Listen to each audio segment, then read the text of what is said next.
Honorable Ambassador Nirupama Rao, friends, ladies and gentlemen, on behalf of National Council of Asian Indian Organizations and on behalf of other Washington DC area organizations, it gives me great pleasure to welcome all of you who have gathered here to pay respects and tributes to Ambassador Abid Hussain, who passed away on June 21st in London, England. He was an extraordinary human being who dedicated his entire life to improve the quality of lives of all people of his motherland, India, through a multitude of activities, from economic development of India, holding many high-level positions in like Mata. His accomplishment is too numerous, as my friend Ambassador Nirupama Rao has arrived from Detroit. She is coming straight from the airport to be here. So we want to have the program as short, as sweet as possible to highlight his contributions over his lifetime achievements. So ladies and gentlemen, without much ado, I would like to call on Mr. Aman Chipa, who will be reading verses from the Quran.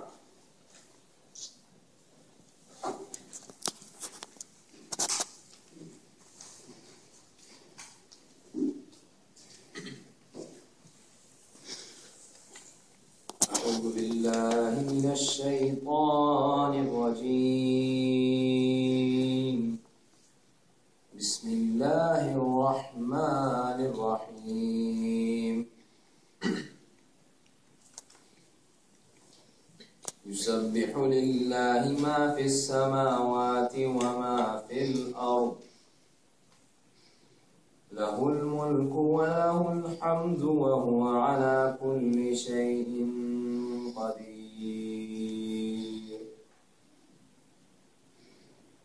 هو الذي خلقكم فمنكم كافر ومنكم مؤمن، والله بما تعملون بصير. خلق السماوات والأرض بالحق وصوركم فأحسن صوركم وإليه المصير. يعلم ما في السماوات والأرض ويعلم ما تسرون وما تعلنون، والله عليم بذات الصدور. صدق الله.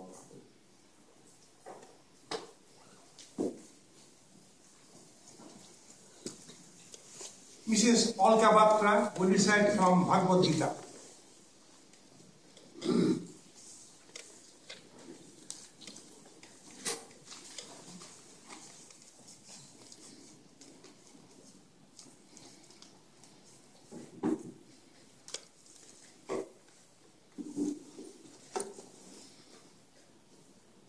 Honorable Ambassador Rao, Ms. Anjali Goyal, distinguished guests and friends. My husband Ashok and I had great privilege of knowing Ambassador Abid Hussain during his tenure as an Indian ambassador to Washington, D.C.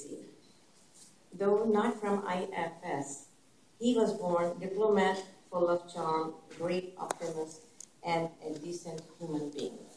I'm going to recite few shlokas from chapter 2 of Bhagavad Gita, in which Lord Krishna counsels Arjun, whose heart was filled with sense of pity and grief. न जायते म्रियते वा कदाचि नाय भूत्वा भविता न भूयम् अजो नित्यं शाश्वतोऽयं पुराणो न हन्यते हन्यमाने शरीरे.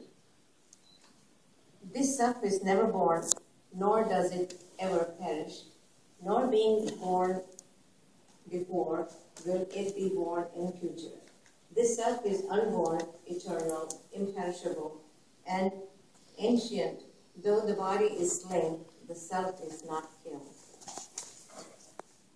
If one knows that the self is indestructible because it is immutable, and unborn because it is eternal, how can he kill anyone or cause anyone to be killed? Her Excellency, Madam Ambassador, Mrs. Nido Kumara, and all who is seated here. It is indeed a pleasure and honor and a privilege to participate in this celebration of life of late Dr. Abid Hussain.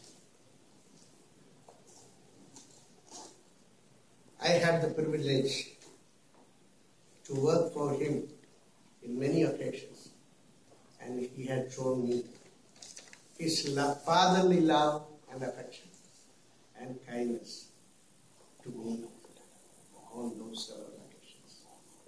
I just cannot take it, but I have to accept it. From Psalm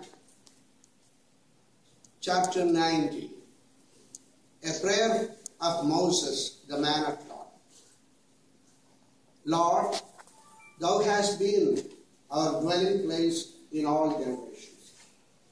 Before the mountains were brought forth, or ever thou hast formed the earth and the world, even from everlasting to everlasting, thou art God. Thou turnest man to destruction, and sayest, return, ye children of men. For 1,000 years in thy sight are but as yesterday when it is past. When he first came here, he had a welcoming lunch for all members of the association, and people came from all over the country. It so happened that George Fernandez, who was the minister at that time, was also in town, so he was also invited.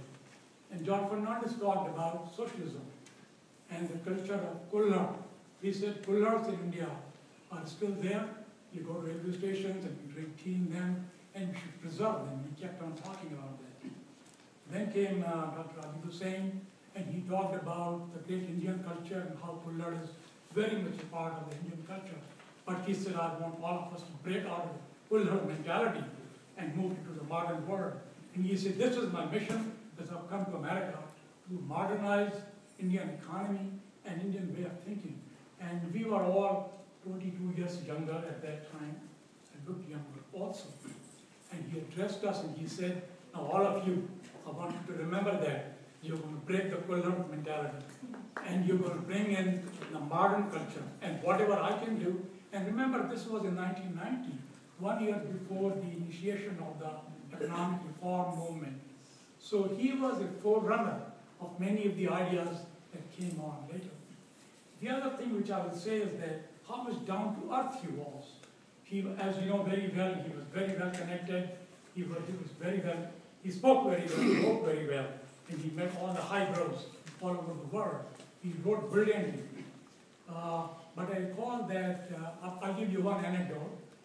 In the year 91, after he was here 1 year, he was invited to the Guru Nanak, for the Guru Nanak birthday by the Silver Spring Gurudwara as the chief guest.